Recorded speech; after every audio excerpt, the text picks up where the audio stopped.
Azul Salam, bonsoir à tous. Le Real Madrid qui s'impose 3-0 face à Valladolid avec un triplé de Kylian Mbappé. C'est un match, moi je vais pas rentrer dans les détails du match, de ce qui a marché ou fonctionné côté Real Madrid parce que je pense que le Real Madrid est au-dessus de ce genre d'équipe et que euh, on les juge pas sur ces matchs. On a dit, quand on a analysé, quand on a même pronostiqué le Classico, je les ai donnés favoris parce que je pensais que c'était le match qui allait leur donner cette capacité à surmonter les grands rendez-vous.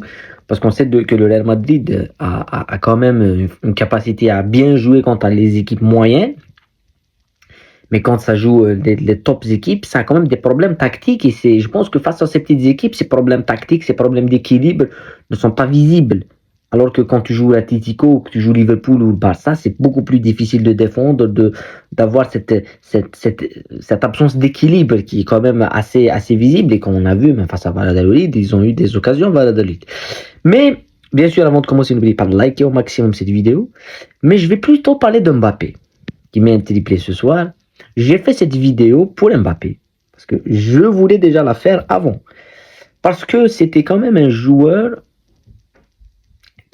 on a beaucoup d'attentes. Il est venu.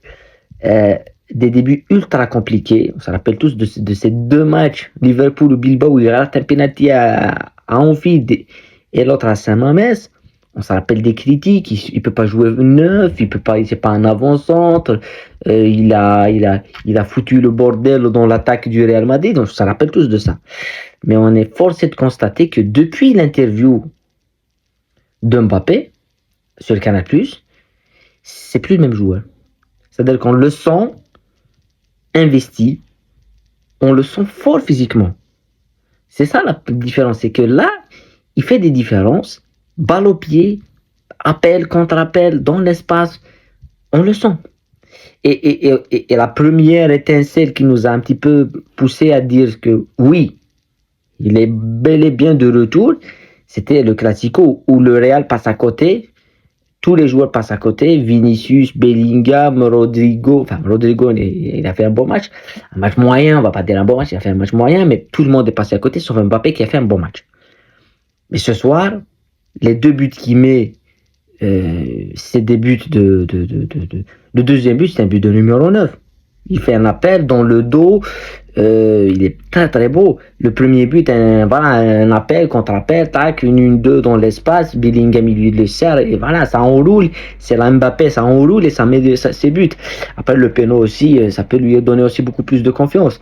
Mais oui, Mbappé est de retour. Je l'ai dit et je le pense, que la victime de la venue, et je pense que je suis pas le seul, parce que toute la presse espagnole le dit, Marca l'a dit, As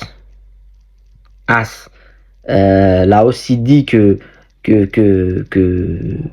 la victime serait Vinicius, et que Vinicius déjà, il y a beaucoup de clubs qui le sondent, il y a beaucoup de clubs qui pensent. Donc je pense que Vinicius va quitter le Real Madrid. Je suis pas sûr qu'il va le quitter. Je pense. Ça veut dire que c'est une idée. Ça veut dire que c'est un sentiment. Je suis pas le seul à l'avoir. Parce que Mbappé va prendre de la place. Mbappé va devenir le centre du Real Madrid. Ça va devenir, il va être dans le rôle de Cristiano Ronaldo. C'est-à-dire que ce soir, Mbappé, il marque 3 buts, mais c'est pas grand-chose. On va pas dire que dans le jeu, c'est lui qui alimente, c'est lui qui crée, c'est lui. Voilà, il y a Bellingham qui fait des choses, il y a Güler, il y a voilà, tous ces joueurs qui viennent Valverde, c'est eux qui font jouer le Real Madrid. Et puis c'est lui qui finit. Il est clinique dans sa finition. Donc, est-ce que Vinicius va être dans le rôle on va dire de Benzema, tu vois, Benzema qui était dans le dos dans l'ombre de Cristiano, il faisait tout pour Cristiano, on voyait Cristiano marquer, mais on voyait pas ce que faisait Benzema dans le jeu, jusqu'à ce que Cristiano parle, et on s'est dit Benzema est énorme. Donc, est-ce que Vinicius n'a pas autant d'ego pour se dire je vais laisser la vedette à Mbappé pour que je sois le numéro 2. Alors qu'il y a quelques mois, il voulait être ballon d'or. Il veut être ballon d'or aussi. Donc, au Real Madrid, ça va être difficile d'être ballon d'or. Ça va être difficile, sauf si c'est Mbappé. Parce que si demain, il y a Ligue des Champions.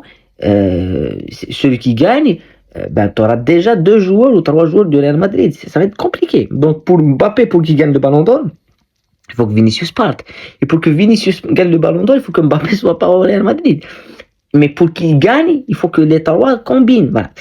C'est quand même surprenant de voir ça. Mais le gagnant, le plus grand gagnant depuis le Classico, c'est Kylian Mbappé. Même dans les déclarations de Carlo Ancelotti, il le dit clairement que voilà, c'est le meilleur joueur de cette équipe, contrairement à ce que tout le monde est passé à côté, sauf lui. Voilà.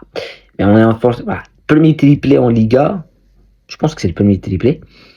C'est une bonne chose. C'est une bonne chose. Moi, j'aime bien les joueurs revanchards sur le terrain. Je déteste les joueurs qui répondent dans la presse. Il y a des immenses joueurs, ils peuvent pas répondre sur le terrain, ils parlent à la presse, ils dénigrent d'autres. Non, répond sur le terrain. Mbappé, il a fait une interview, il a dénigré personne, il s'est dévoilé parce qu'il devait parler, parce que ça commence à faire beaucoup de choses, et on commence à voir qu'il répond sur le terrain. C'est une bonne chose. Après, ce qu'on connaît de Kylian Mbappé, de son entourage, qui est quand même assez toxique pour les clubs, on l'a vu au PSG, comment il a détruit le vestiaire pour être le patron, il a fait partir Neymar, il a voulu faire partir Messi, il s'est dit non, Messi je le garde parce qu'il me fait des passes décisives. Il a totalement détruit, il voulait Dembélé et tout. Donc au Real Madrid, il fera la même chose. Hein. Il doit être le seul conquérant, donc Vinicius et tout va devoir s'en aller. Voilà. En tout cas, je voulais parler plus de Mbappé que de ce match parce que je pense que la victoire et les nets sont pas vues et qu'il n'y a pas beaucoup de choses à dire. On les jugerait, le Real Madrid, on les jugera face à l'Atlético Madrid dans quelques semaines. Et bien sûr, on Copa, puisqu'ils vont peut-être affronter le Barça en aller-retour. Ça va être exceptionnel. Si le Barça et le Real se qualifient, bien évidemment, en demi-finale de Copa. Prenez soin de vous, la paix sur vous et à très bientôt. Ciao.